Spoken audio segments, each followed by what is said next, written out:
Ну что, как у вас настроение? Ну, Не волнуюсь устали, чуть-чуть. не Ну, устали к вечеру? ну, я всегда веду уроки вечером, это не проблема. Я просто Хорошо. понимаю, э, я прогонять пыталась с вот этим отставанием, и иногда немножко путаюсь, поэтому, если вы меня простите, я ищу это. Ну, вот на самом деле, вот за это отставание парится у нас сильно только Нэш, потому что у нас все студенты нормально, спокойно к этому Ну, относятся. Ольга, Все если делают наш парится, задания. то я как непосредственный подчиненный тоже об этом буду париться. Я просто посмотрела запись, и в некоторые моменты мне было как-то странно. Сильно, сильно, да, Да. бросалось в глаза, Ну, я критично было. Ну, мне показалось, что да. Но я постараюсь со своей стороны все возможное сделать. Мгм. Хорошо, хорошо. Ну, вот попробуем, он вернется, мы попробуем клик-митинг все-таки потестить. Мгм. Возможно, там ему будет комфортнее, есть такая вероятность. Вот. Но в целом я говорю, что все, все такие площадки, они забирают вот это вот, делают такое отставание. Так, у меня все готово. В принципе, у нас минутка еще времени осталось. Сейчас народ подсоберется, там пока всего несколько человек в классе, но письма у нас нормально, хорошо открывались сегодня, поэтому потихонечку стартуем. Я думаю, что еще подтянется народ. Мгм. Мне ничего там еще раз на бизоне нажимать не надо. Вы сами начнете и просто скажете: "Я начинаю". Да, да, во-первых, так, ага, я сейчас, во-первых, передаю права организатора, Мгм. выключаю видео, пока звук не выключаю, я вам проговорю, что я стартовала. Мгм. Кнопочку нажму и скажу, что я стартовала. Мгм.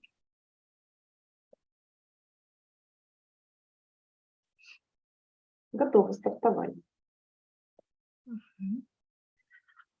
Окей.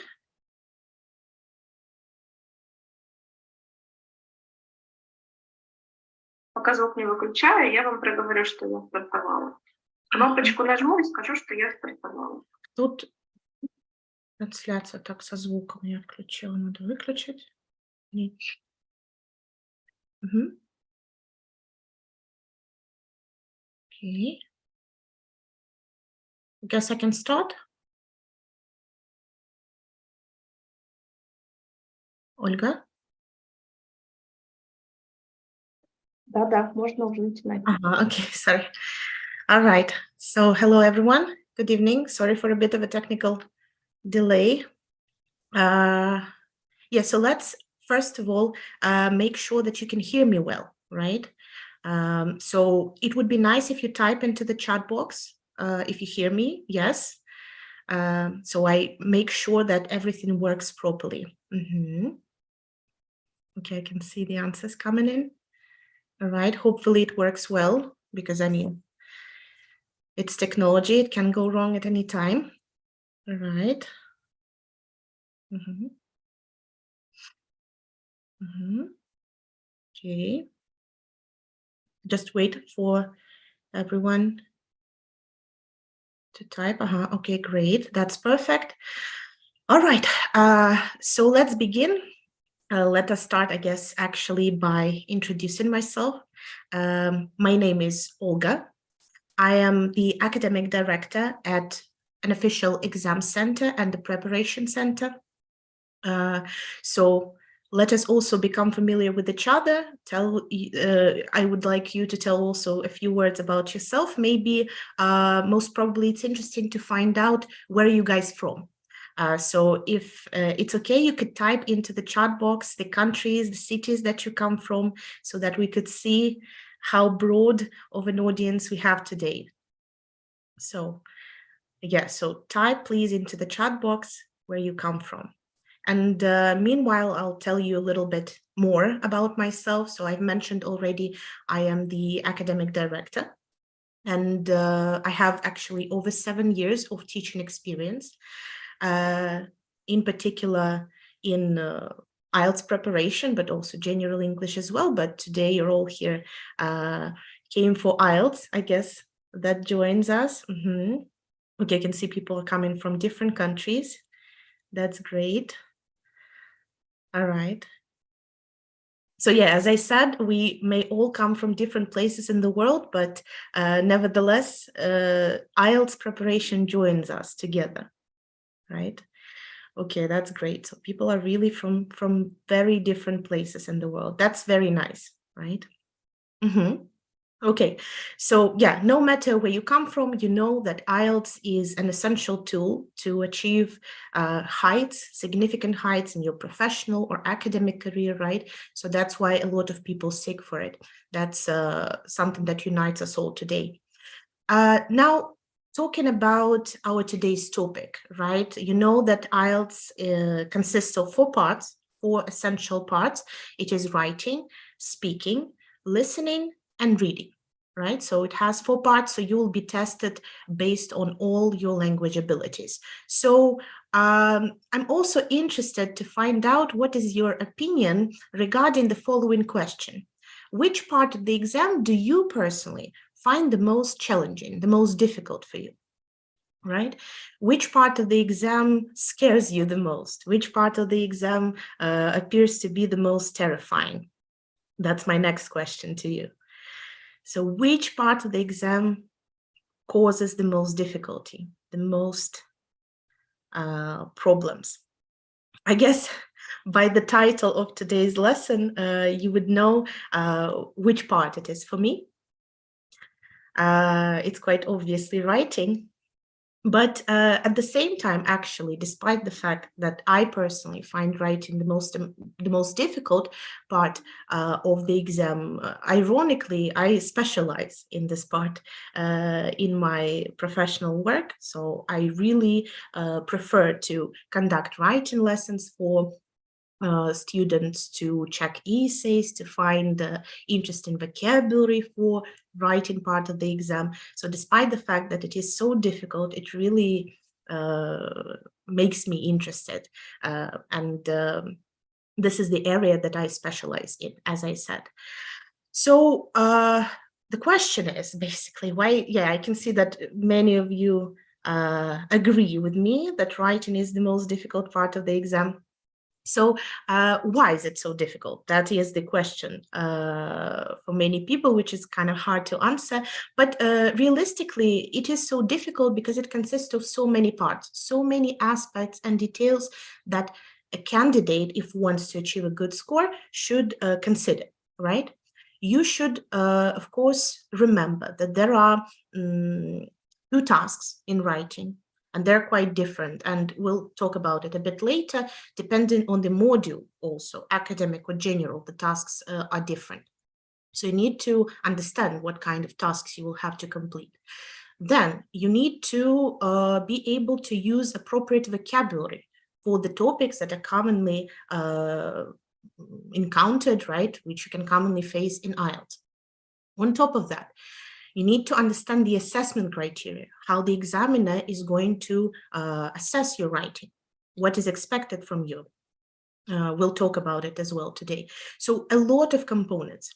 In preparation, it's not enough to just become familiar with the theoretical aspect of it. You have to practice, right? Practicing is a huge part in writing.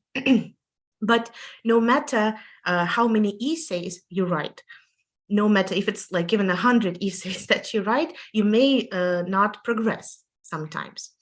What is the cause for that? The cause for that is actually very simple. People don't receive proper feedback, right?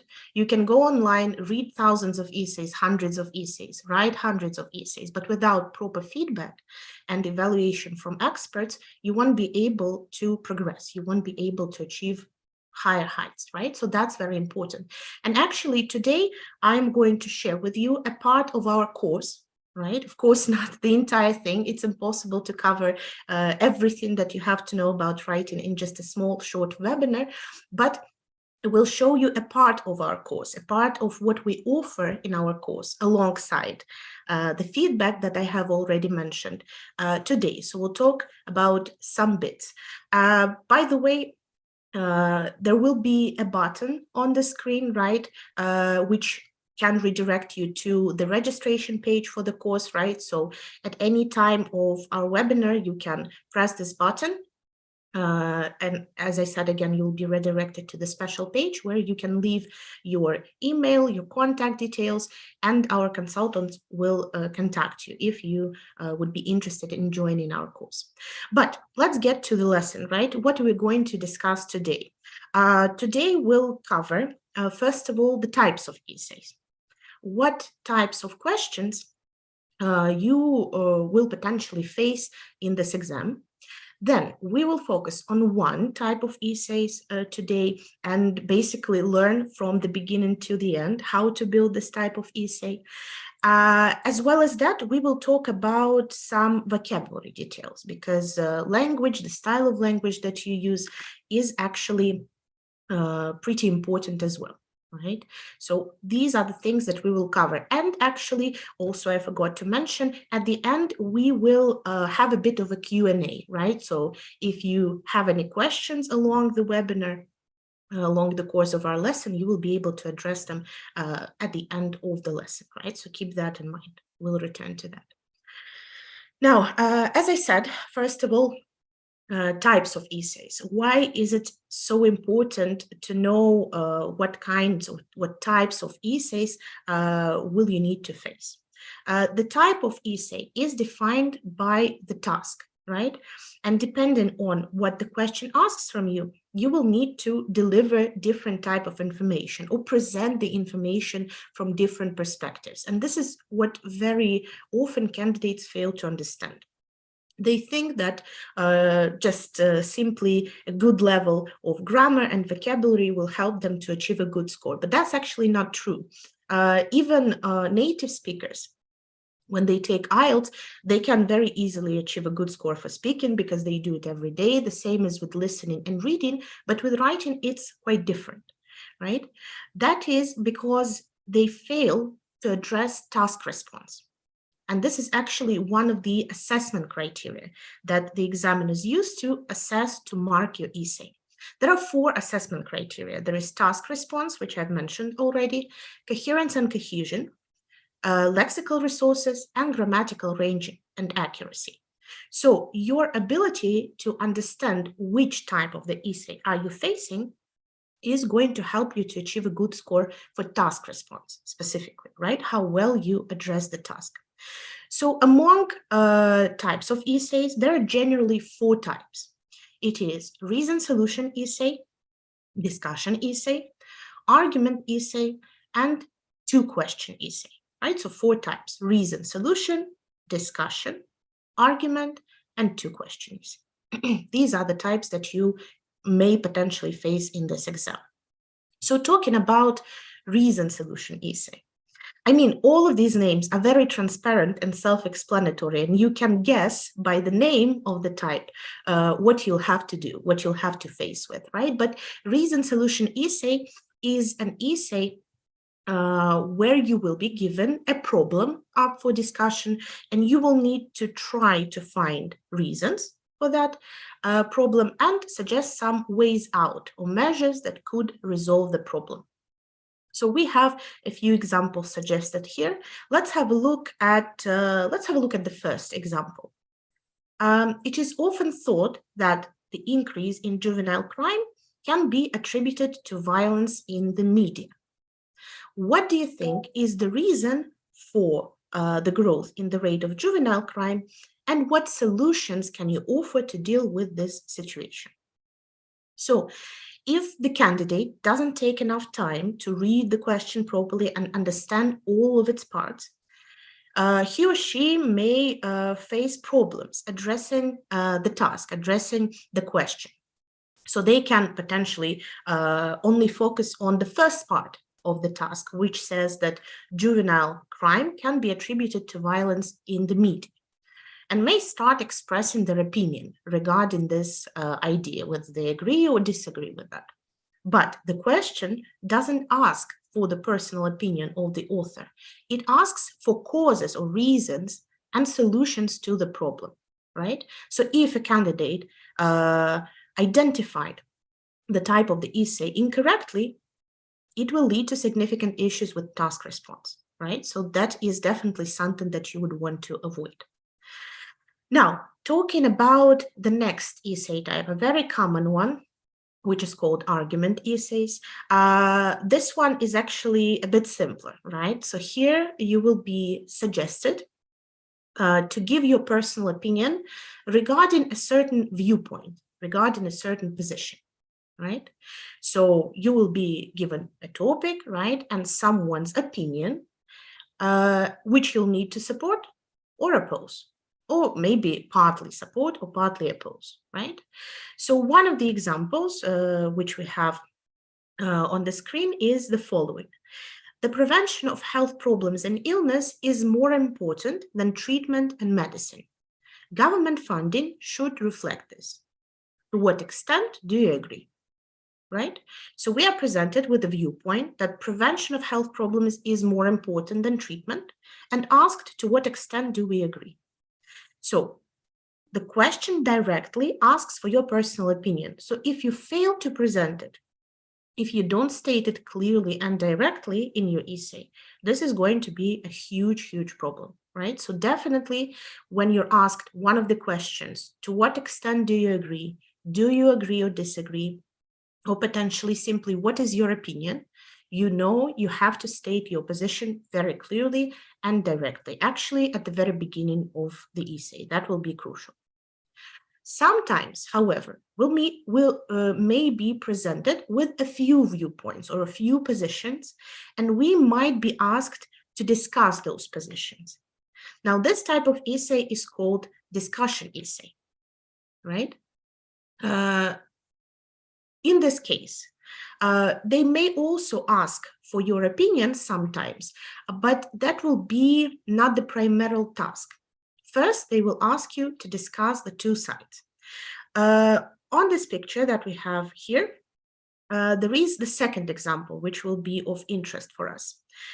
Some people think that space exploration is a waste of resources, while others think that it is essential for mankind to continue to explore the universe in which we live, right? So some people think space exploration is a waste of resources. Others think we should continue doing that.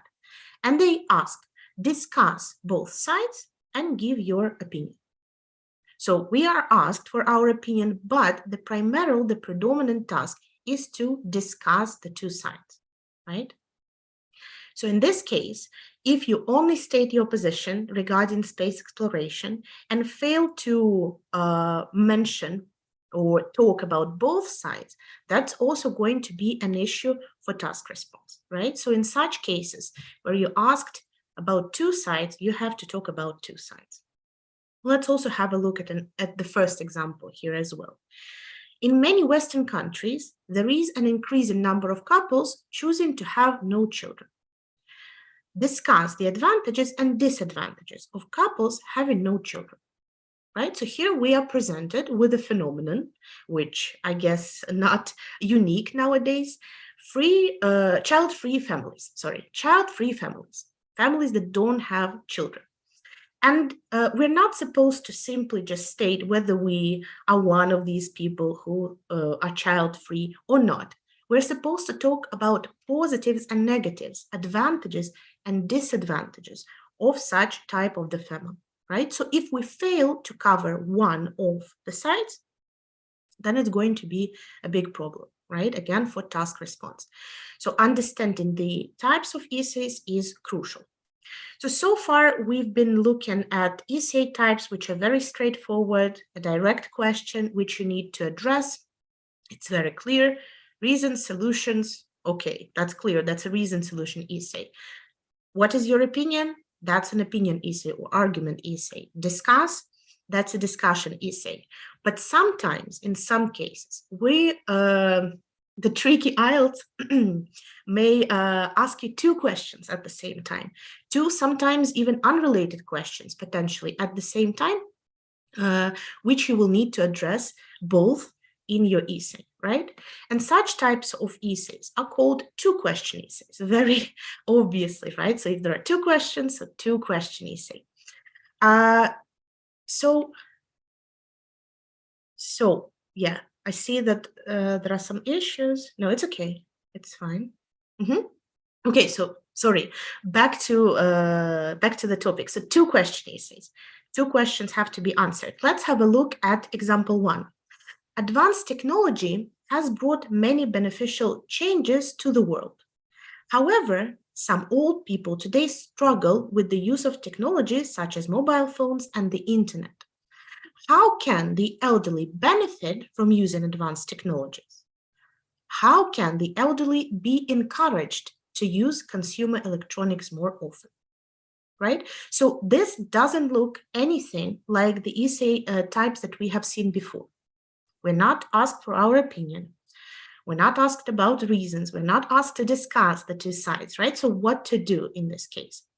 Obviously, in this case, you will need to address the 2 questions that have been asked. First of all, we will need to talk about how older generation, senior generation, benefits from technology, from the usage of technology, right? They don't usually do that, but how they can potentially benefit from it, right? And since I just said the second question, they don't usually use technology, how can we encourage them to use that technology? Right? So as I said again, this looks nothing like the previous types of essays that we have seen, right? So in this case, we'll have to be a bit more flexible and have to be really careful and attentive to both questions. Because again, if we only address one of these and fail to address the second one, that will affect, unfortunately, our score for task response, right? So that's important to understand. Again, the type of essay is important to understand in order to properly address the task, which is one of the criteria that the examiners follow to assess your essay. Now, how to correctly identify the type of the essay, how to correctly and properly understand the task that you have to complete, right? That's the next question. I think I've mentioned it already today, that very often candidates rush into writing, right? Because they know that the time is limited on the exam. By the way, in total, it's 60 minutes, but for the essay, you will have 40 minutes, right? So 40 minutes to do everything, to write, to check, to come up with ideas. Everything has to be done in 40 minutes. And many candidates rush into writing, but actually that's kind of the not very good strategy, because you will potentially make mistakes in this rush. So instead of rushing into it, first read the question carefully. Don't rush, and understand whether you can see all of the main points, right? In particular, when you read an essay question, you need to see, first of all, what is the general topic of the question? What sphere of life this question is about? Is it about environment? Is it about crimes? Is it about technology, right? So what sphere of life this question tackles? Next, there will always be a more specific topic, a viewpoint, an idea, or a problem potentially that will actually be discussed in the essay. So this is the second structural element which you should identify. And then, of course, as we've already discussed, a very crucial aspect is to identify the task or the question, the specific question that the examiner wants you to address. Again, are you supposed to talk about reasons and solutions? Are you supposed to express your position regarding some opinion? Or do you need to discuss 2 contrasting views? So these are the important components. So again, let's revise. Topic, we need to understand the general topic. We need to understand the viewpoint, and we need to understand the question or the task, right? So these are the 3 main elements which you should always try to identify, reading the question carefully. Now, we're going to have a look at an example of such first step, right, analysis of the question with the following essay task. Technology is becoming increasingly prevalent in the world today. Given time, technology will completely replace the teacher in the classroom. Do you agree or disagree with this statement? This is the question, right? So again, we need to identify 3 main elements. First, the general topic. Quite clearly, with the first word of the question, we can see it's technology. But just technology for the general topic will be a bit too general, because we know technology now is in every single sphere of our life. So we will specify it a bit. We'll say technology in the education sector, in the sphere of education. Now, what is the more specific topic? What is the viewpoint that will actually express our opinion about in this essay? The viewpoint is that technology will completely replace the teacher in the classroom. In other words, the viewpoint is that computers or robots potentially in the future will replace human teachers in schools, right? This is the viewpoint that the question suggests. And the task or the question itself is whether we agree with this statement, right? So in this case, we know that the essay will tackle the topic of technology in education. The particular viewpoint which we'll discuss is that technology will replace the teacher in the classroom, and we will need to state and support, of course, our personal opinion regarding this topic, regarding this viewpoint, better say, right? So all the time, these three elements we have to identify first when we encounter an essay question, right? So for the next step in our lesson, I'm going to give you the opportunity to analyze the question yourself. So far, I've been giving you the information, so now it's your time to participate. So here we have a different question, a different essay question, which we actually have seen already today, but I will ask you to analyze and identify the three main elements: the topic, the general topic of the essay, the viewpoint, the more specific topic, and the task or the question, right?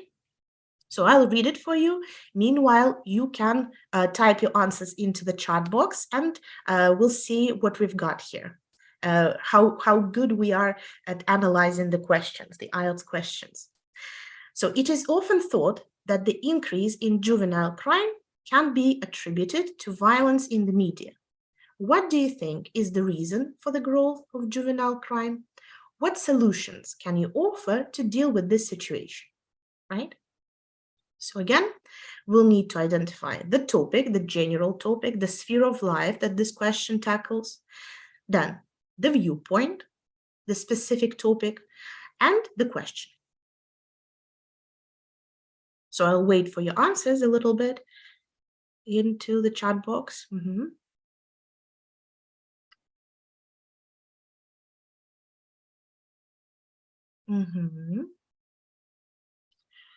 Okay, I can see already some suggestions. So topic, crime, and violence. I agree on the one hand, but maybe it's a bit too general. It's a bit too general, and we need to specify just a tiny bit. Just like in the previous example, it was technology, but that's a bit too broad. Technology in education, right? So here it's kind of the same situation. Crime among which category, let's say, of people? We'll need to specify it a bit.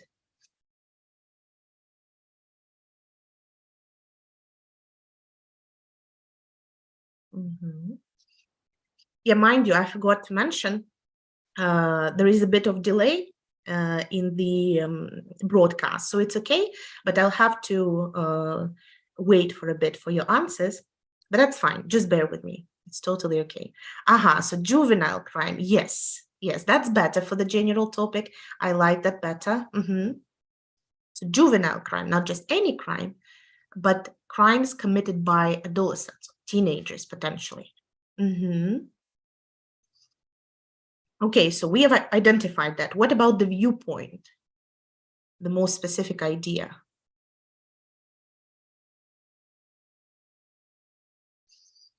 I can see reason for the growth of a juvenile crime. Close, but not exactly. Yes, growth of juvenile crime, that's true, but reason we'll leave for later. We'll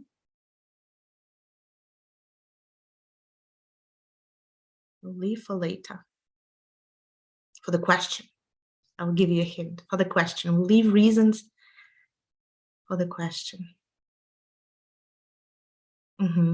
Yeah, but I agree with most of you. Yeah, growth of juvenile crime. This is kind of the viewpoint. And there is one more component some of you have mentioned, that this growth potentially may be connected with violent media, right? So that would be the viewpoint. So again, the topic, the general topic is juvenile crimes. The viewpoint, more specifically, is increase in juvenile crime and its potential connection to violence in media. And now we need to understand the task, the most important of everything, right? What are we supposed to do in this essay? What will we need to talk about? What will be our task?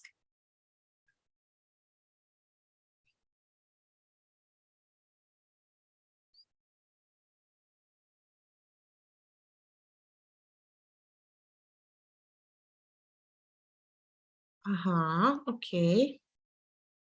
So solutions, yes, we'll need to suggest solutions, but there is something else that we'll need to mention besides solutions.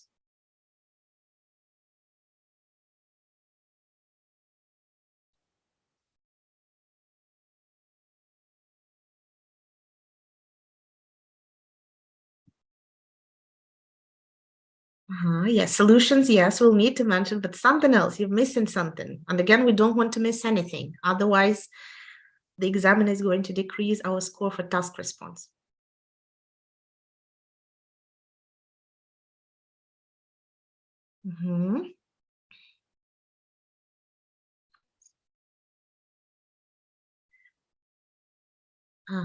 Okay.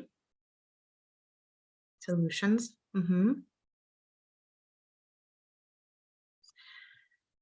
All right. So yeah, so let's recap. Yeah. What are the three essential elements are again? So the topic, right, is juvenile crime or crimes committed by teenagers. The viewpoint is that juvenile crime can be attributed to violence in the media. And the task, right, again, the most important of it all, what are the reasons and what solutions? So you were all right.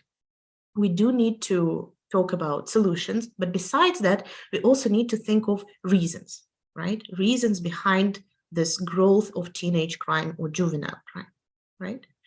So having all these in place, we will actually be able to start building the essay, right? Start structuring the essay. And this, judging by the questions that we were asked, right, talking about the types of essays, is obviously a reason solution essay. So we will build it, keeping in mind that our task is to find reasons for the problem and suggest some solutions. That will be the most, kind of the main task for us, right? The main focus. Now, we've seen already a few examples of a reason solution essay. So in any case, when you see questions, what are reasons, what are the solutions, you will know that particular instant that you will be given some problem up for discussion, because there can't be a reason solution essay without a problem, right? So problem should be there, and you will need to identify this problem correctly, just like we did now, right? We found that the problem was juvenile crime and its connection to potentially violent media, right? Likewise, we will need to find a problem in any other reason solution essay question that we potentially may be asked to deal with. So here we are suggested another question. We'll look at it, right? And based on its example, we'll basically see how we can build the full essay, the full reason solution essay, paragraph by paragraph, right? So let's start with that. So today we are faced with many problems with our environment, and global warming is one of the biggest threats. What causes global warming? What solutions are there to this problem, right? Today we are faced with many problems with our environment, and global warming is one of the biggest threats. What causes global warming? What solutions are there to this problem? So this is the question that we'll work on. Again, summarizing everything that we have discussed before, we know it's a reason solution essay because this is what we're asked to do. They ask what causes, what solutions, right? So the remaining two components that we need to identify is the general topic what sphere of life is this essay about, and the more specific topic or the particular problem, because I told you in a reason solution essay, there is always some problem. So talking about the general topic, quite clearly, this essay is about environment, maybe more specifically, problems with environment. Then there is a range of problems with our environment, but which one will we discuss in this essay in particular, right? Global warming, quite obvious, right? It is presented right in the question. So problems with our environment, specific problem that we'll discuss, global warming. And we'll need to find causes for this problem and suggest solutions, right? So this is the task. Now, having these elements in mind, we can start thinking of how to structure this essay, how to build a coherent, sensible argument, right? An essay based on these elements. So any essay, I'm pretty sure you know it, should have at least 3 core elements. There is always an introduction, a supporting paragraph, and a conclusion, right? Introduction, supporting paragraphs, usually a few, and a conclusion. In IELTS essays, there are usually 2 supporting paragraphs, so we can also call them main body paragraphs. So what is the purpose of each paragraph? This is the next question. Introduction is the face of the essay. The examiner, having read your introduction, already understands whether you got the topic correctly, whether you understand the task properly, right? And the rest of your essay is actually going to be sensible. They can understand it simply from reading your introduction. So you need to make sure that your introduction is clear to the point. And the easiest way to write the introduction is to rephrase the question itself, or paraphrase the question itself, right? Because it already has all the essential elements, the topic, the problem, right? All of it is presented in the task. So we'll just paraphrase it, but we will not forget to mention the purpose of the essay, right? What this essay is going to be about. What will we do in this essay? Now, since we know it's a reason solution essay, so we'll talk about reasons and solutions in this essay, the supporting paragraphs, and again, I told you there's usually 2, the supporting paragraphs will talk about those reasons and solutions. So we will need to come up with some causes and some solutions and present them in supporting paragraphs. But we won't just list them. We will, of course, develop them with relevant examples and explanations, right? And then to finish it all off, we will need to build a conclusion, of course, right?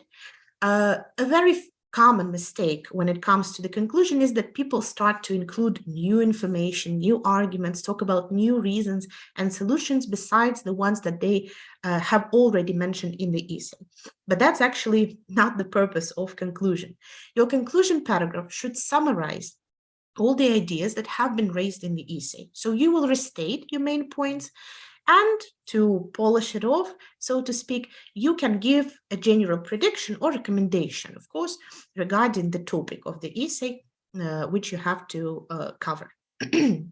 So introduction, supporting paragraphs, and the conclusion. So obviously, we will start with an introduction, right? So as I said, introduction is the face of your essay. So it has to be relatively short, right? Because it only presents the topic, the viewpoint, and the task, not more than that, right? It doesn't speak about specific examples. It doesn't give specific explanation. It just outlines the main ideas. So in order to write the introduction, we only need a few sentences. Normally, an introduction has the following parts or the following components. There is always a background sentence, which purpose is to introduce the general topic, right? To tell the reader overall which sphere of life will be tackled in this essay. Then, of course, because we are not only talking about the general sphere of life, we're talking about specific problem, we'll need to specify it a bit, and we'll do it in the detailed background sentence, right? So we'll specify the general topic. And once we do that, once we stated the problem which will be discussed in the essay, we shouldn't forget to state the aim or the task, right? What will I do in this essay? So you will state it in the last sentence of the introduction. And again, you can see there are no examples here, no illustrations, no explanations, just the bare minimum. Topic in the background sentence, general topic, detailed background sentence, present the most specific topic or the problem in case of a reason solution essay. And the last sentence tells the reader what will be done in the essay, right? This is it. This is all that you have to have in the introduction, right? So returning to our question about environment and global warming, right? We'll try to build a sensible introduction for it. The good thing is that we already have the sentences, which we'll just need to put in the logical order so that we get a coherent introduction. So again, remember, the first sentence should present the general topic. The second sentence, detailed background sentence, should specify the topic. And the last sentence of the introduction should state the aim of the essay. So let's put these letters in the correct order. Again, I will need your participation in the chat box, right? Which order of the letters should we follow to build a logical introduction to this question? Okay, I'll give you some time to read these sentences, of course, and put them in the correct order to form a logical introduction.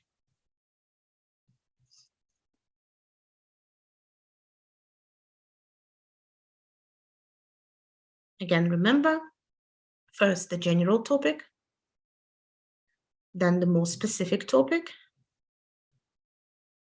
and then the aim of the essay.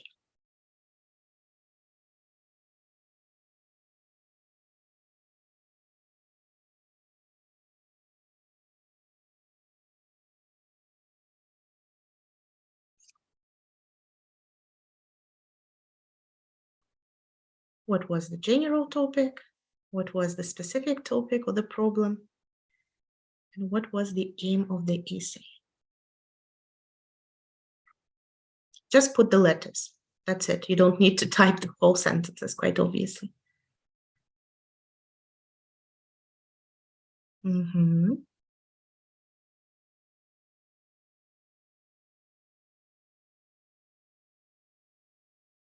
Okay, so first answers are coming in.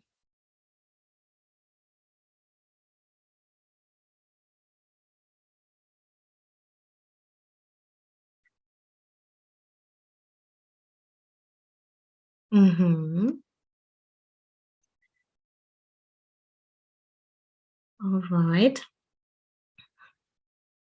Let's wait a bit more, maybe for those who are a bit behind, want to have a bit extra time.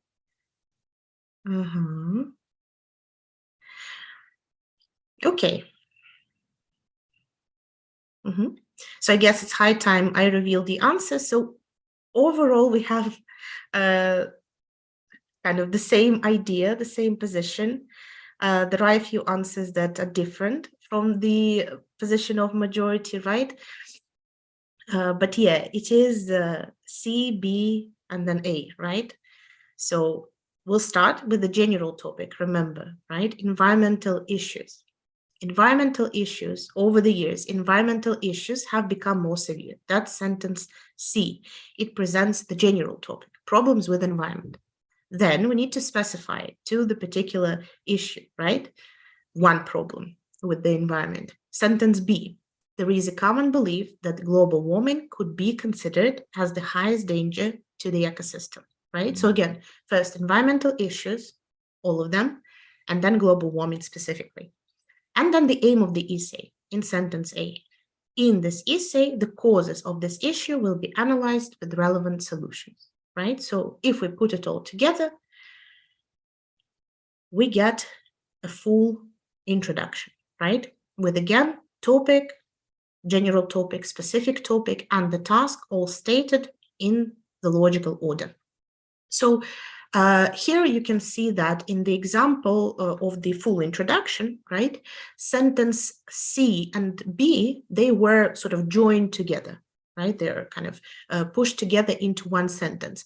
This is done in order to cover another assessment criteria, In particular, grammatical range and accuracy. Well, obviously, it's not done for accuracy, but for range of grammar, because otherwise we would have just 3 basically simple sentences in this introduction, but we want to show our ability to use different structures, right? Complex and simple and compound sentences. So instead of having 2 simple sentences, we built a compound sentence. So we already try to impress the examiner from the first steps, right?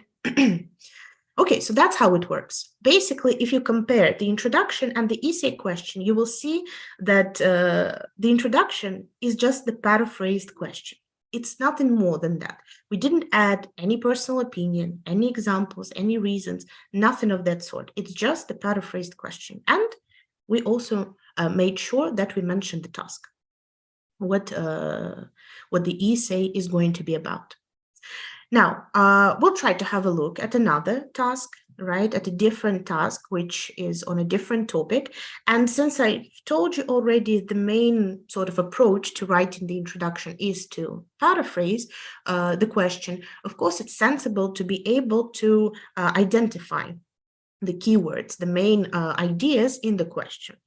For many reasons, right? Not only for paraphrasing, as we've discussed before, it's also for the understanding of the question. So we also need to focus on the keywords and try to paraphrase them when we write the introduction. So here is a different question. Nowadays, many people eat very badly in spite of the information which is available about ways to have a healthy, balanced diet. What could be the possible causes of this? Suggest some solutions which may improve the eating habits of the young, right? So people eat very badly in spite of the information available. What could be the causes of this? Suggest some solutions, right?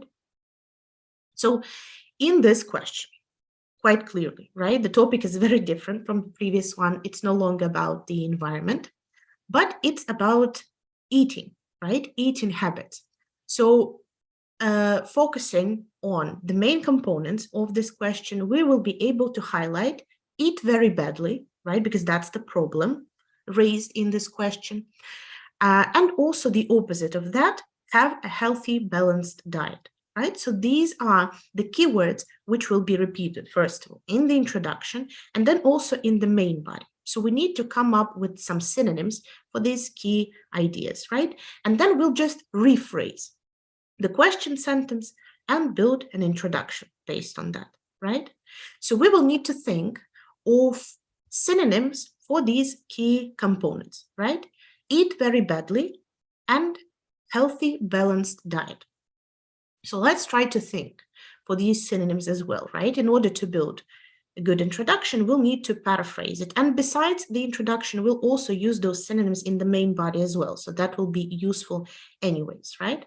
So again, let's try to work together and think of some synonyms for eat very badly. How can that be paraphrased?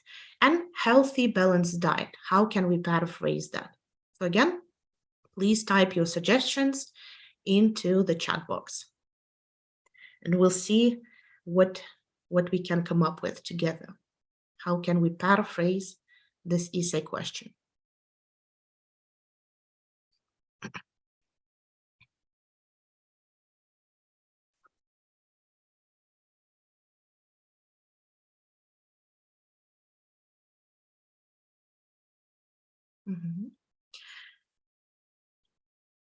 So besides talking about reason solution essay, actually, guys, we're covering quite a few like commonly applied topics in IELTS, right? So we talked about environment already. We talked about crimes a bit. Now we're talking about health, right, or diet. So the ability to come up with synonyms on these topics is going to be really crucial. So eating badly, and on the other hand, healthy, balanced diet.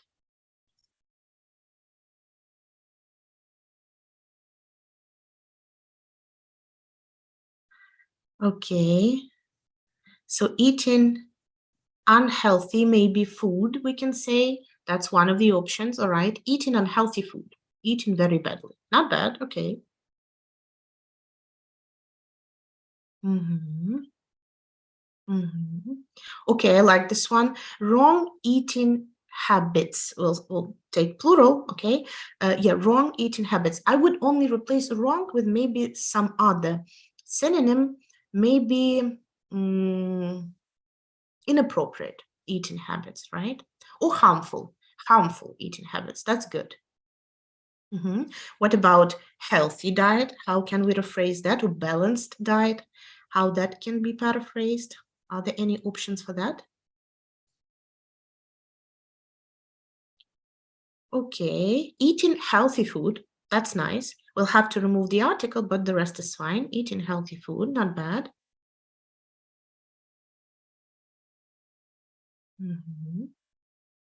If the diet is healthy, what does it mean? What kind of diet it is if it's healthy?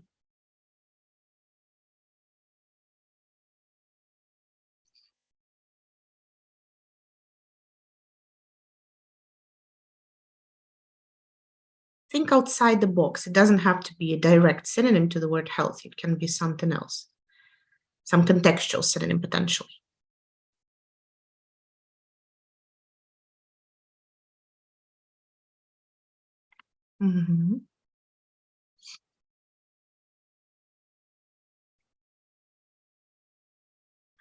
Okay, so that's close. Correct eating way. Of course, correct maybe is not the best here, but some other synonym of the word correct. Maybe something like proper, right? Proper eating habits, proper diet. That would be very nice, right? All right. Yeah, let's have a look at what is suggested here. So following a poor diet or eating, consuming unhealthy food, right? So that we can use to replace eat very badly, right? When we paraphrase. On the other hand, for healthy diet, we can say wholesome diet. And some of you suggested the word habit, right? Habits or eating habits. That's actually also very nice for this particular context. So you can definitely use it. Okay, that's great. That's very nice. So based on these synonyms, we can build an introduction, right? We'll again take the question, paraphrase it, and then tell the reader, the examiner, that we will talk about reasons and solutions to that problem, right? That people eat unhealthy food. All right. So we can get the following introduction. Following a poor diet has or have become, that's another task, quite common, although there is or are widespread information regarding the importance of wholesome food. Therefore, this essay aims or aim to analyze the reasons behind this issue and suggest relevant solutions. So that's how the introduction can look like, right?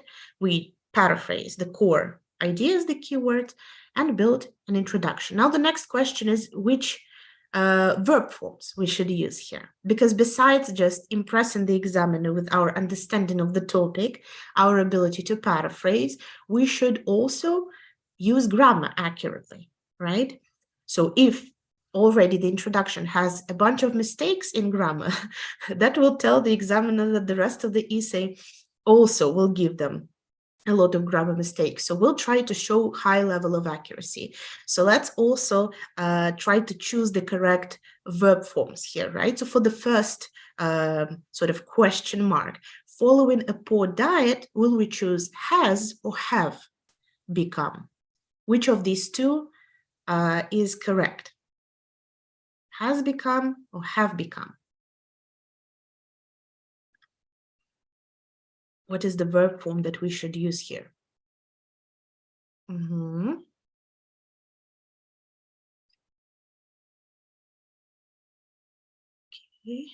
And other answers, yeah, are coming in as well, so that's great.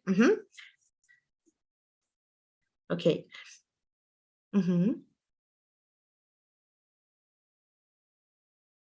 Okay, that's perfect. Well, I can see you guys know your grammar. That's great. That's amazing. Yeah, has become, that's nice. So poor diet has become, although there is or are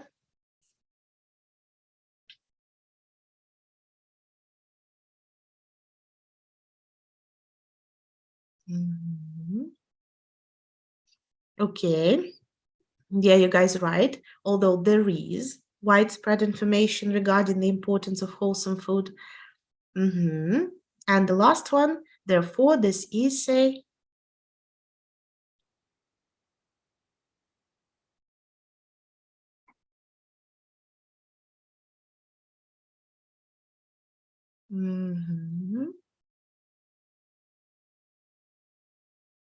this essay, this essay aims, right, to analyze the reasons behind this issue and suggest some solutions. So let's again take it all in. So following a poor diet has become quite common, although there is widespread information regarding the importance of wholesome food. Therefore, this essay aims to analyze the reasons behind this issue and suggest relevant solutions, right? So in the first case, we have chosen has because the word diet, the subject, is singular, right? So we choose has in this case. Then in the next case, information, also singular, right? There is information. And in the last one, aims, right? Because essay, third person singular. In present simple, we have to add the end in s, right? Don't forget it. This is actually a very common mistake. So basically here, we've used three different tenses. Well, two, technically, sorry, two different tenses. My evaluation was a bit far-fetched. Present perfect, we've shown the examiner the ability to use present perfect, which not everyone can do properly.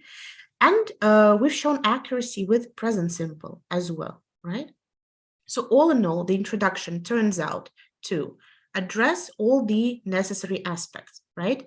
It covers the essential topic, problem, and the task. It shows variety in vocabulary because we paraphrased nicely, and it shows grammar accuracy as well, right? Because we used the tenses, verb forms correctly, right? So once we have a solid introduction built, we can actually start building, right? Supporting paragraphs or main body paragraphs. So the paragraphs, which will be the biggest in the essay, quite obviously, right? Because there we'll put all of the ideas, all of the examples, illustrations, and reasons and solutions which we've promised in the introduction that will be covered in the essay, right? So we should start building supporting paragraph. Now, before you start actually writing, you need to brainstorm and take again some time, just like for the introduction, to plan, right? To properly plan these paragraphs because they, again, are the biggest. They deliver the most information. So it's essential that you first brainstorm some ideas, the reasons, and relevant solutions. For those reasons, right? So you ask yourself, okay, I need to talk about the problem of global warming. What causes global warming? You should ask yourself, right? You need to think of some reasons for that. And then also think of how it can be solved. So you need to come up with some ideas. Then we're not only going to list the ideas, so obviously we need some relevant examples to those reasons and solutions that we can come up with. And at the same time, we remember we need to focus on grammar and vocabulary as well. So you can also brainstorm some vocabulary related to the topic and the vocabulary that will sound more formal, that will not sound very basic and common, because we want to impress the examiner on that point as well, as we've mentioned already before. So those are the things that you want to do. But the next question is what you should avoid, or the potential mistakes that the candidates often make when it comes to building body paragraphs, and not only in reason solution essays, but in other essays as well, right? There is a list of common mistakes that a candidate can potentially face. First, I sort of mentioned already, besides just thinking of reasons and solutions, you need to think of some examples on how to develop those reasons and solutions, because just listing ideas is not going to impress the examiner. Remember, they try to check your ability to present and develop, prove your ideas. They are not interested in your encyclopedical knowledge, so to speak. They're not interested to find out how deep your knowledge of global issues is. Of course, you will need to think of some reasons and present some solutions, but it's not about just presenting a huge list. It's not going to impress the examiner.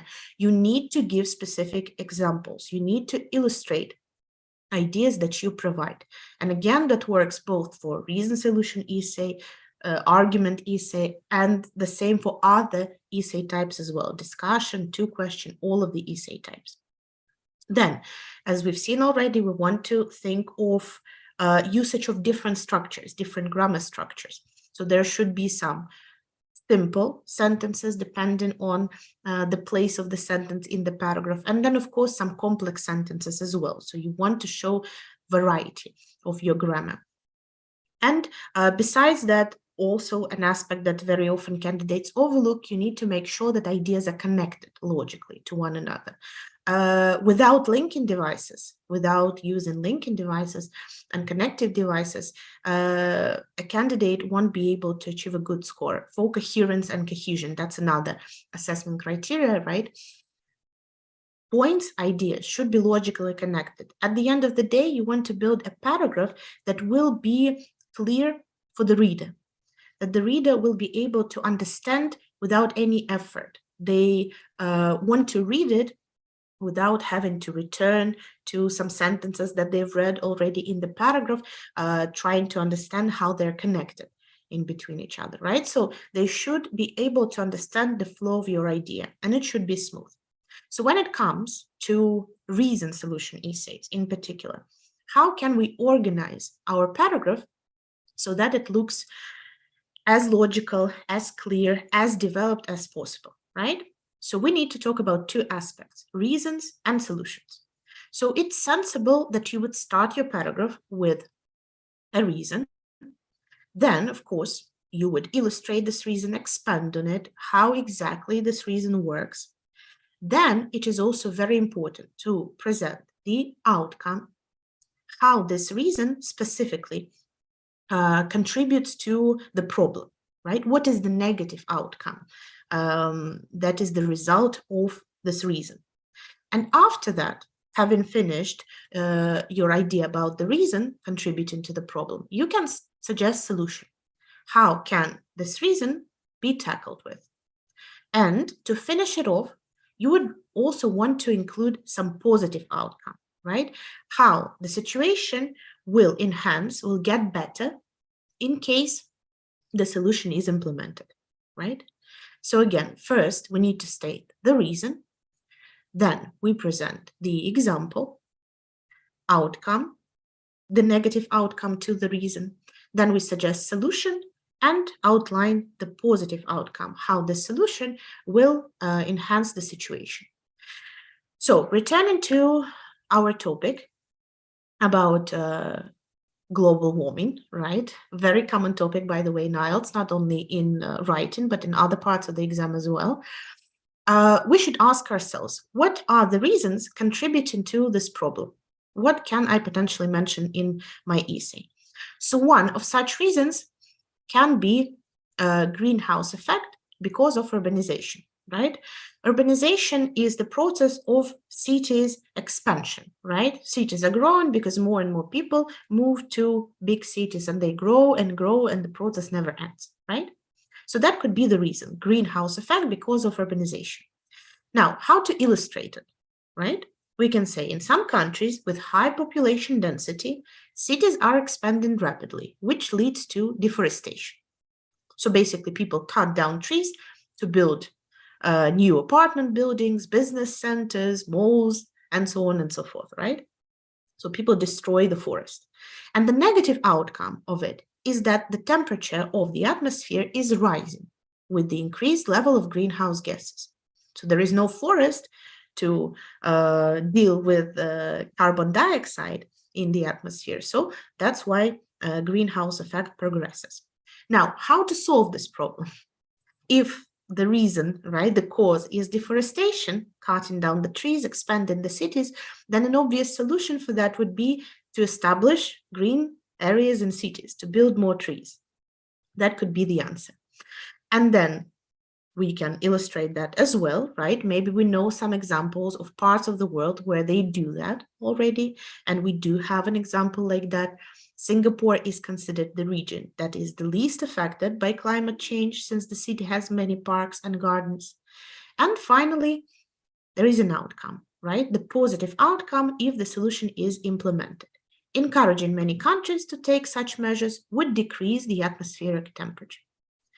So once again, we start the paragraph with the reason, illustrate that reason, then present the negative outcome of it, suggest a solution, illustrate the solution, and present the positive outcome of the solution. So basically, you can see that the two halves, the one about the reason and the one about the solution, are kind of mirroring each other.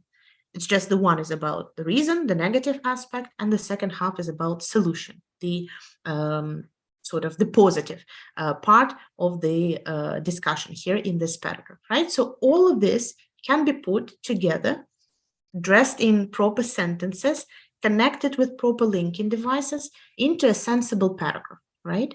Which again, the examiner is going to read without having to return to parts of this paragraph, and they will understand the clear flow of the idea. And this paragraph will be a complete, finished idea, right? All the way from the reason to the solution, right? So putting the sentences together, building the first supporting paragraph, we'll start with the reason, as we've discussed already before. So firstly, the obvious cause of global warming is the greenhouse effect due to urbanization. In other words, in some countries with high population density, cities are expanding rapidly, which leads to deforestation. As a result, the temperature of the atmosphere is rising with the increased level of greenhouse gases. So this is the first part of the paragraph, tackling the reason. We stated the reason, illustrated it, and provided the negative outcome. Now we continue with the solution. The obvious answer for this would be to establish green areas in cities. For instance, Singapore is considered as the least affected region by climate change, since the city has many parks and gardens. Encouraging many countries to follow such measures would decrease the atmospheric temperature, right? So again, we build it with reason, then example to the reason, the negative outcome, of course, because we want to highlight how this reason contributes to the overall problem. Then we suggest solution, illustrate it as well, and then draw the positive outcome, how the solution is going to help with our problem, which is global warming, right? So with this structure in mind, right, we can build a body paragraph for any other reason solution essay on a different problem too, right? So this structure basically is universal, and it provides a very logical argument that any examiner is going to assess very kind of high, right? Because it gives all the necessary components, and ideas are not just listed, they're developed and they're properly explained and properly summarized, right? Because remember, we did give the outcomes. That's very crucial. And based on that, we can also produce the second paragraph, right? Again, so we return to the question, what are the reasons for global warming? And we can start building the second paragraph, right?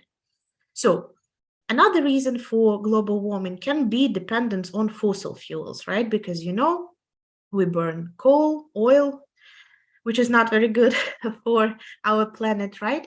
And obviously, this also contributes to CO2 or carbon dioxide emissions, right? So that can be the next not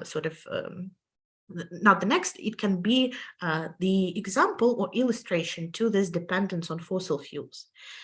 Then we can suggest a solution to that, right? If we use fossil fuels, the solution should be obviously to use different types of energy, right? Or green energy, renewable energy. Then we'll illustrate what kind of energy is that. Solar energy, wind energy, tidal energy also you can mention, and then we'll outline the outcome, the result, right? If we use renewable energy, there will be no emission of harmful gases into the atmosphere, right? So with this structure, we can basically build paragraph after paragraph after paragraph, but we only need two, right?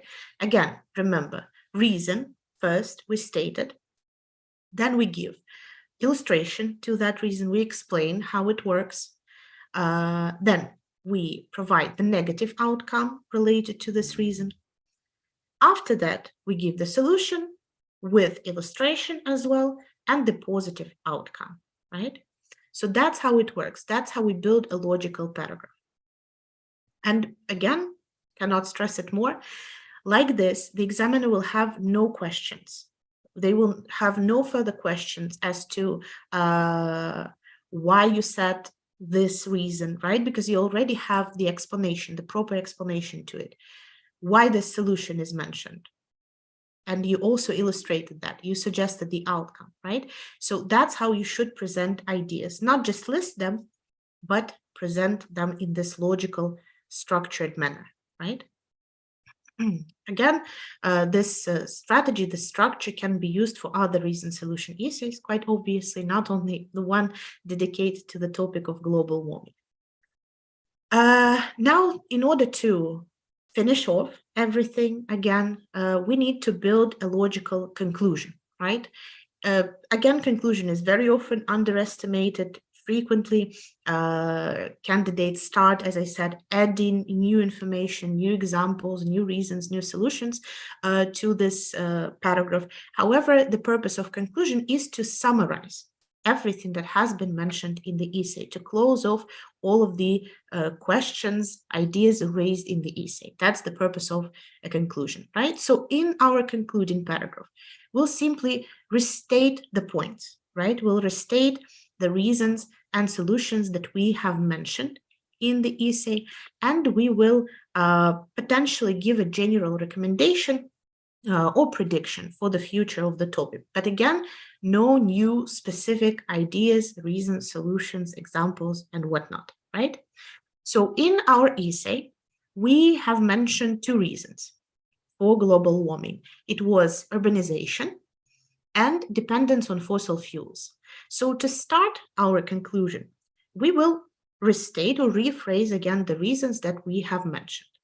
So we'll say, in conclusion, the expansions of cities and the burning of fossil fuels are the main causes of global warming, right? So expansion of cities, that refers to urbanization, which we have mentioned in the essay, and burning of fossil fuels, the dependence on fossil fuels, which we have covered in the essay as well.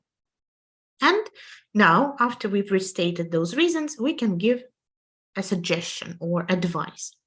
In order to overcome this challenge, appropriate measures should be taken urgently, otherwise environment will suffer even more in the future, right? So basically here we say that if solutions are not implemented, the problem will become worse and worse, right? So we just generalize with we summarize with the general recommendation, right? That the solutions have to be taken. So that's a reason solution in a nutshell, right? Basically, having the structure in mind, you can build a reason solution essay to any other topic, be it crime, be it, education, be it technology, any topic you can develop based on this structure. And likewise, you can learn structures for other essay types that will also give you some sort of kind of guidelines as to how to deliver and develop your idea depending on the task, right? So that is what we have learned, right? So the introduction, the main body, and the conclusion. Now to sort of finish it off, polish it off a little bit, we are going to talk about another important aspect. So we have mentioned already the structure, how important it is to properly analyze the question, to show accuracy and range in grammar, but we haven't talked about vocabulary yet. So range of vocabulary and accuracy of vocabulary is another assessment criterion which the examiner is going to use to assess your essays. So when it comes to vocabulary choice, you should be very careful. Doesn't matter if you take academic or general module of the exam. In essays, you will have to follow a more formal academic style of vocabulary, right? Of delivering your information. So that is why you would want to avoid using common and basic words, right? The examiner wants to see that you're not on the basic, very average level, that you can choose precise expressions that will deliver your idea straight to the point, right? So for example, adjectives like good or bad are very general, and depending on the context, they can mean many different things, right? So if you write an essay and you see yourself using one of these, right, good or bad, stop for a second and ask yourself, can I replace it with anything more specific, right? For example, we have an illustration of this here. Studying a foreign language can be good for socializing. Can be good, right? Good is a very basic word. Nothing specific, that doesn't outline, nothing specific. So why don't we replace it with beneficial? Studying a foreign language can be beneficial for socializing. It's not a basic word anymore. Besides, it precisely delivers the exact meaning that you wanted to deliver in this sentence, right? Likewise, another aspect that you should definitely consider and keep in mind in order to achieve a good score for your vocabulary resource and range is to avoid short forms, avoid contractions, right? Common contractions are negative forms of verbs like don't, couldn't, shouldn't, etc., right? So there's nothing necessarily wrong with them, but they're created for colloquial communication. And in IELTS, again, as I said before, you want to follow a more formal approach. Even when you communicate on the high level with your maybe business partners or work partners from different countries, in letters, in formal letters, you will never use short forms because it's just something that is not done, right? It's a bit inappropriate. So the same way it works in IELTS too. So here we have some examples as well. People follow a poor diet because they don't have time. So the potential way out of this sentence to avoid using the short form would be to either replace it with a full form, do not have time, or try to rephrase it and present it in a different way. The same idea, but in a different way. So we could say the lack of time is the root cause to follow a poor diet. Lack of time. We don't say they don't have time. We say lack of time. And also, it's not only avoiding using a contraction, it's also helping us to show, again, a bit more elevated word choice, a bit more elevated level of vocabulary.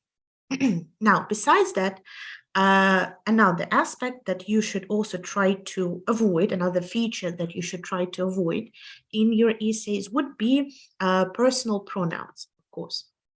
So personal pronouns sort of erase the border between you and the examiner. When you use personal pronouns, it sounds like you're addressing your examiner directly, which is also kind of not very good for the formal style that we want to follow.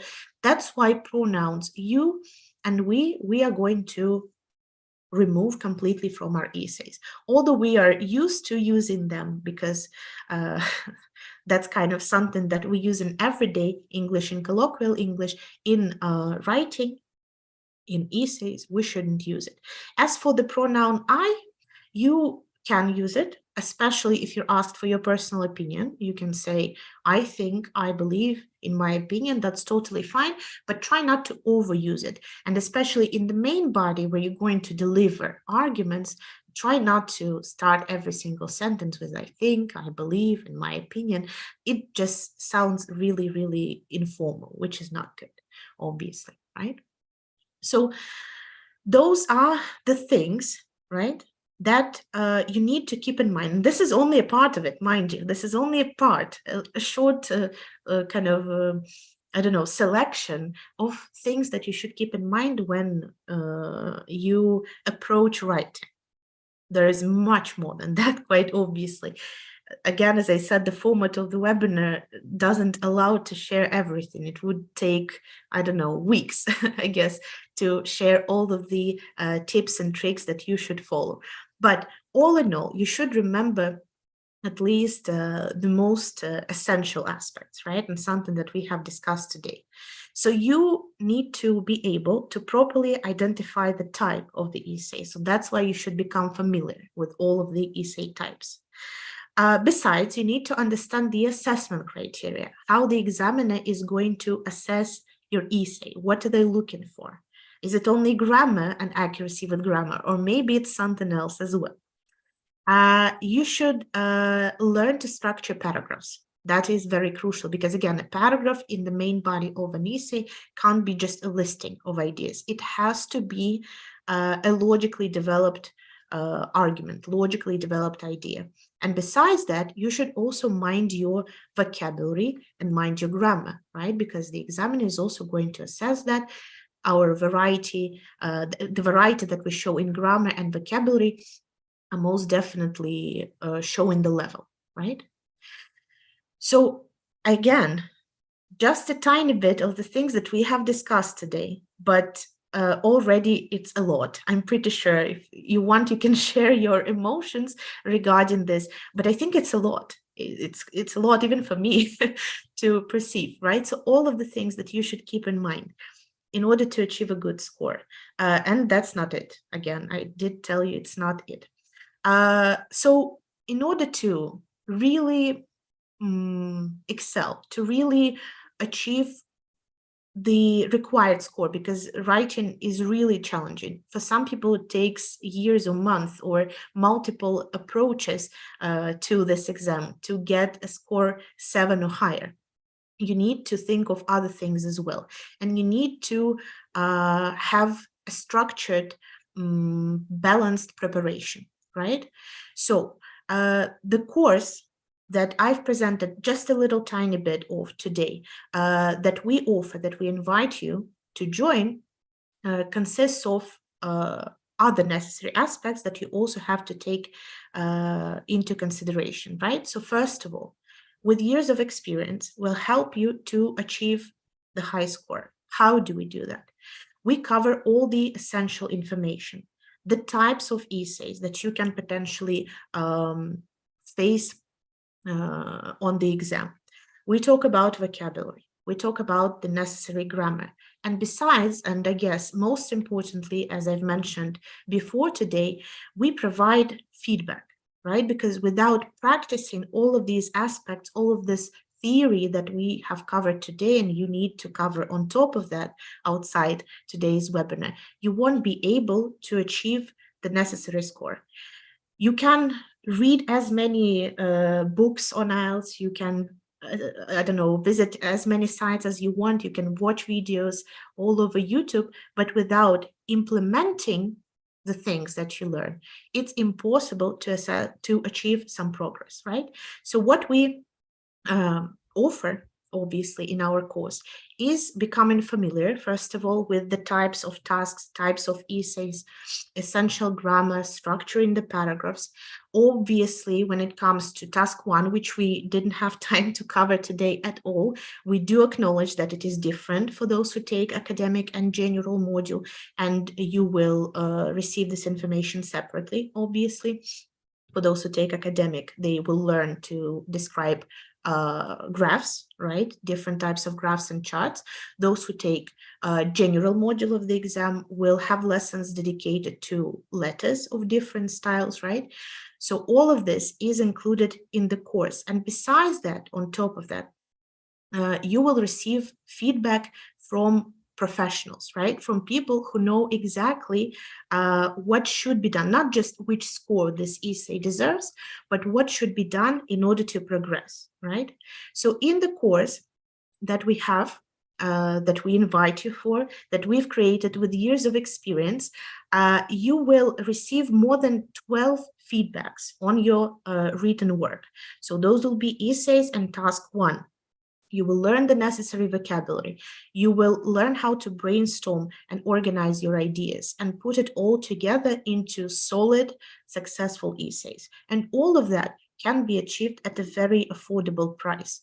Now, if you go online and search for professionals on the internet who offer such services as checking essays, you will be able to find, I'm pretty sure, some of such teachers, but they take about $20, I believe, for a package of task 1 and task 2. For the affordable price of $49 with us, you can basically get the full package, the full course, constant support, individual support, and feedback, all in one package. Again, I cannot stress it more. The course is based on years of experience. It's not just, something, again, that you can find on the internet. It's our work with our students, right? And their results speak for themselves. And we are very proud always to share the results of our students. So you can also join this success and achieve the necessary scores with us on this course. I had quite a few students who came to us after they took multiple attempts at IELTS. I had one student, his name is Victor, and he took, I believe, IELTS 10 times before he joined our course, before he joined us. So the point was, he had a very good level, and for speaking, listening, and reading, he achieved 8s and 9s, but for writing, he couldn't get more than 6.5, despite the fact that he was quite accurate with grammar, and overall, he understood sort of the general idea of IELTS writing, but he couldn't get 7. With the proper approach, with the proper feedback based on the assessment criteria, he finally managed, after 10 attempts, and mind you, imagine how much money he spent on those 10 attempts at IELTS. That's also an important aspect to consider. So with all of this, he managed to achieve his 7. He was very grateful, and he managed finally to get the job in Canada, which actually required to get that 7 for writing in particular. So such success shows that the course works. Our experience and our knowledge is something that we are more than happy to share with all of you. So again, I want to remind you, there is a button on the screen below which you can press and follow to the register page of our course. And again, maybe you're interested to find out more details about the course. Again, it can be done through pushing the button where you can leave your contact details, and our consultants will be more than happy to address all of your questions, right? Now, since we do keep our promises, we do deliver everything that we promise, we get to the last part of the final part, let's say so, of our webinar, when I'll address the questions that you may potentially have regarding the exam, right? So please, now let's spend a few minutes addressing your questions. So you can type your questions into the chat box, and I'll be more than happy to address those questions. So you can start sending your questions into the chat box. While you do that, again, I wanted to stress that for those of you who joined the webinar today, I mean, for all of you, since you joined the webinar today, we have a special offer, discounted price of $49 US. And this price, this offer is limited for 24 hours. So again, if you don't want to lose the opportunity to join the course with this affordable discounted price, you should press the button to register. And then again, all the questions that you may potentially have will be addressed by our consultants, right? So again, I'm waiting for your answers. in the chat box. We'll be more than happy to answer those questions. Mhm.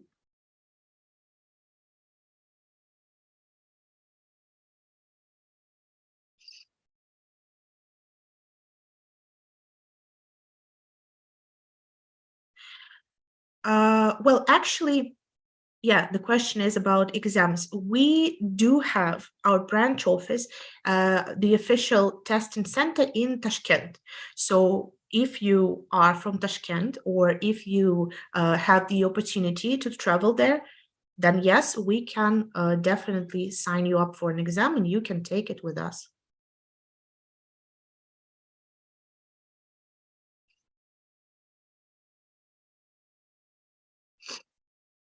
Okay, guys, any other questions related to the exam, writing, most specifically, because as I said at the beginning, I specialize mostly in this part. Maybe other parts of the exam, if you have questions, you can also address them too.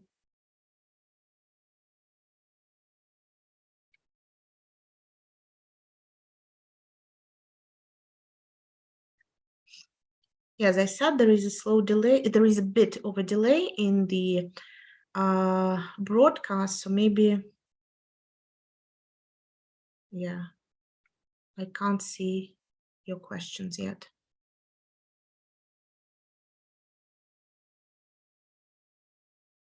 Mm-hmm.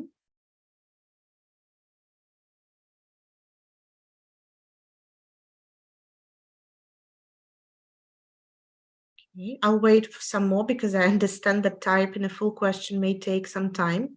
That's okay. Let's give it a few more minutes.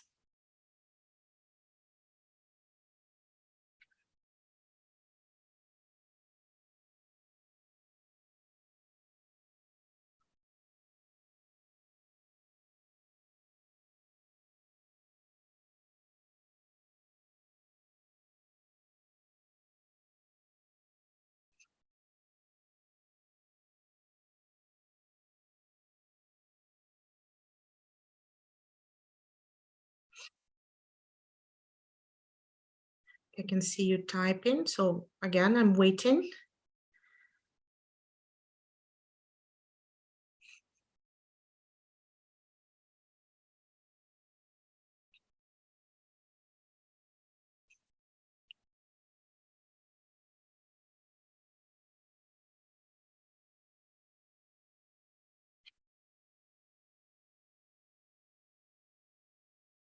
Mhm.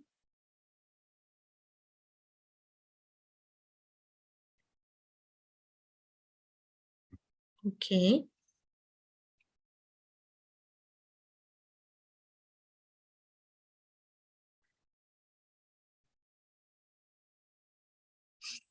Okay, let's give it a few more minutes. If you don't have any questions now, again, you can address it with our consultants. They will answer you individually.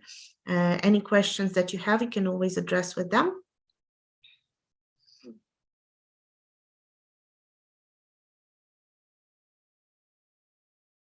Yeah, the very good question. Is it difficult to prepare for IELTS independently? I mean, well, wait, maybe I didn't get your question correctly. There are two potential meanings to it. I'll address both.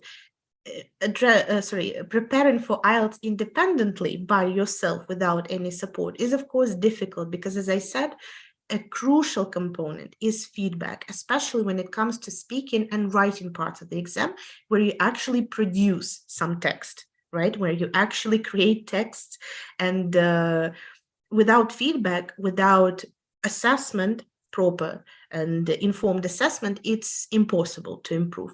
If you mean if it's difficult to prepare on the course independently, on like the platform, on the course that we offer, then I will answer, of course, no, it's not, because there is a strict plan which you should follow, right? We will constantly remind you that you have to return to your lessons, right? You will follow the plan that is, again, created with years of experience, and you won't need to worry about anything, right? You will just follow the plan. practice, right? So for example, you learn how to write the introduction, you practice, you acquire, you implement, and receive feedback, right? That's how we work.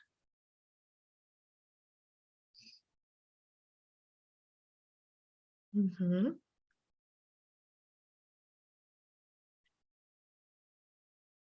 Mhm. Agree, disagree. Agree, disagree, essay, I guess you mean. In this case, just like with the reason solution generally, right? You will need to state the aim of your essay in the introduction, state your position, whatever it is, agreeing or disagreeing, then present some supporting arguments in the main body, again, extend them, and then conclude the essay, right? So always you go with the task. What they've asked you to do, you should do it in your essay. Mhm.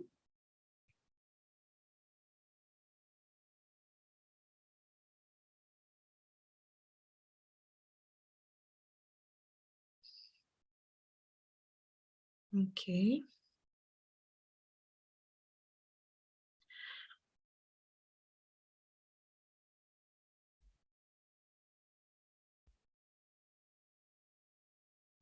I didn't quite get it. What your teacher's suggestion was, I didn't quite get it. If you agree, you provide arguments supporting your position, why you agree. If you disagree, you provide arguments supporting your position as to why you disagree. If you partly agree, then you speak about both sides, agreeing and disagreeing. So all comes from the task, right? Whatever that is stated should be, whatever that is stated in the question should be outlined in the introduction and presented in the main body. All right, fine. Well, I see there are no more questions left here, but again, please contact our consultant, address any questions that you have regarding the exam, regarding the course. They will be more than happy to answer. So that will be it from my side for today. I hope the information that has been provided was useful for you and will be useful for you. We are more than happy to invite you for our course, right? So please join. Really, we mean it. We are the best in this, right? So years of experience, work with examiners because we're also the official exam center. So that says something. So thank you again very much for joining me today. I wish you the best of luck with the exam and preparation. Potentially may see each other on the following webinars sometime in the future. Take care.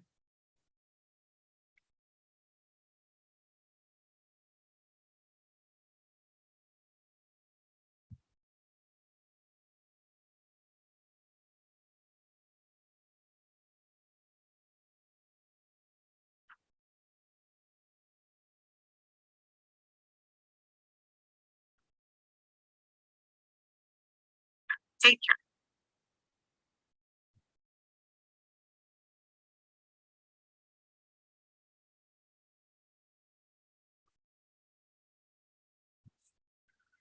Так, отлично. Ну что, как впечатление? Я устала.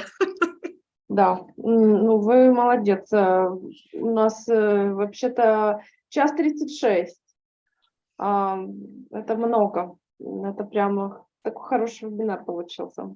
Но тяжелее, чем урок, потому что когда все-таки урок живой, там даешь им задание, ты отдыхаешь немножко. Но я, честно, я иногда, у меня просто какой-то трип начинался. Я не понимала, эти слайды, они успевают за мной или нет, или я за ними успеваю Не или нет. чувствовалось. Не Нормально чувствую. всё было. Нет. Хорошо. Еще я отвлекалась, там люди пишут в чат, там я что-то не слышу, я не вижу. И я Мы увидела, следим, отвечаем им. То есть не, я просто реагирую, я увидела, что вроде, ну, по крайней мере, ник Нэш Актар, и я думаю, может быть, он мне что-то сейчас пишет. Ну, в общем, немножко сложно, но нормально в целом, но тяжело. нет, нормально, нормально. Да, хорошо. Вы держались молодцом, отлично. Спасибо. Ну все, у нас сегодня не было заказов, но я так понимаю, что люди у нас такие довольные. Мы завтра с ними пообщаемся. Валерия позвонит, он свяжется. Мгм. Хорошо. Вот. Спасибо вам за поддержку. за то, что Да, провели все меня. отлично, все хорошо. Вы вообще молодец.